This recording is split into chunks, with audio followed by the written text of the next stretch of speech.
You are walking down a street where the Aegean Zephyr gently wanders. At the corner stands a small, lovingly painted cart. Its shelves are full of books. Some are poetry, some novels, some fairy tales for children. You approach it, a soft music plays as you browse through the books.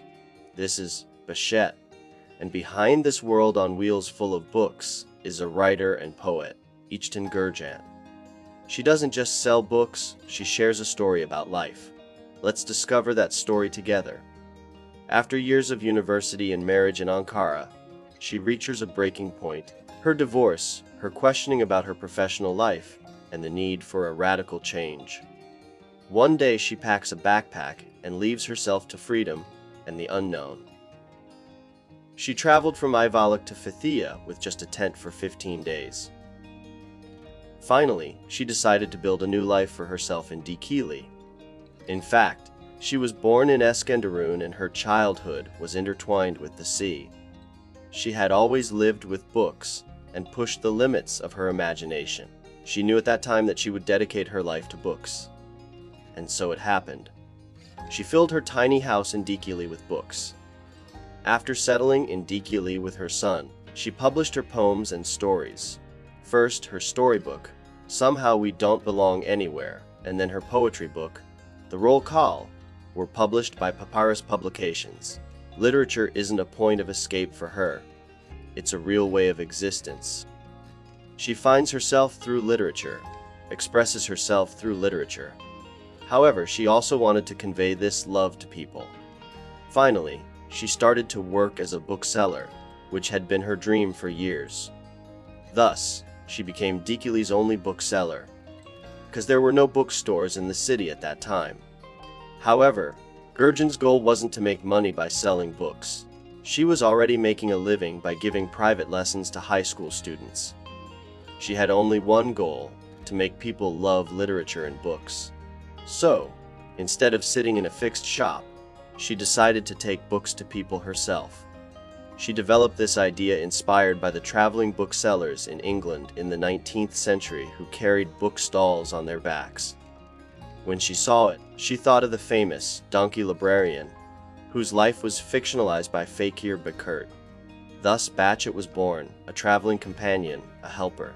Bacchette, a three-wheeled mobile book cart, was named after Bacchette Nijitigel, the poet Gurjan loved so much. Bacchette sometimes appears in a park, sometimes on the beach, sometimes in the square, sometimes in the alleys. Anyone who comes across it in Dikili is affected in some way. Some are surprised, others are curiously drawn to it. Bacchette isn't just a book cart, it's a house of literature. In this literary house, books aren't just pages, because she also sees the street as a story.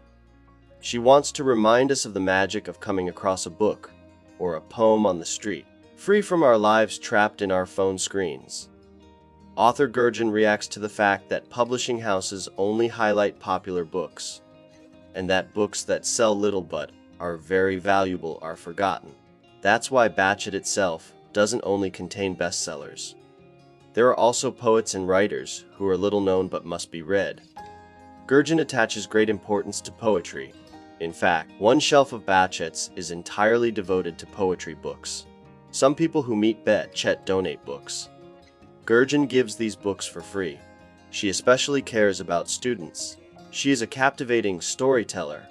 This talent increases people's interest in Bacchette even more. Perhaps it would be more accurate to characterize Ichtan Gurjan not as a bookseller, but as a book presenter. Bacchette becomes a meeting point, a point of solidarity wherever it goes. Gurjan thus finds her soul here, which she felt stuck in the big city. Here, she forms a deeper connection not only with nature, but also with her literary world. Gurjan says the following about this journey she embarks on with Bacchette. Küçük bir yerdeyim. Seyyar arabamı sürerken bile denizi izliyorum ve hayallerimi gerçekleştiriyorum. Sorumluluklarımı gerçekleştiriyorum. Bunların hepsini bir arada yapabiliyorum. İşin daha güzel tarafı ben kitap kokuları arasında kitapların içinde uyuyorum kaldığım yerde şu anda. Bundan bilmem daha hayatımda daha güzel ne olabilir gerçekten bilmiyorum. This is how Iktan Gurgen was taking literature to the streets. Recently, however, she hasn't been able to take Bahçet out, because the Dikili municipality, which initially supported the construction of Bahçet, later removed it from the streets. Even though Gurgen talked to the municipality and insisted, she couldn't bring it back to the street. According to the statement she made on her Instagram account, she won't continue. However, she is still hopeful that one day she will be back on the streets with Bahçet. In this wonderful story, traveling bookseller Iktan Gurgen shows us something important. Books shouldn't just live on shelves. They should be on the streets. Literature shouldn't only be an individual experience, but a social sharing. And perhaps most importantly, we need to take action for dreams. Iktan Gurgen's dreams aren't only limited to telling the story of literature. She wants to transform the street into a cultural space, to make art visible and literature a part of the street. In her dreams, there is a city where amateur music groups play on the streets, painters set up their easels, and sculptors exhibit their works. I hope this remarkable story, which keeps the spirit of the antiquarian bookseller alive on the streets of Dikili, continues. Bahçet must continue its journey, for it is needed now more than ever.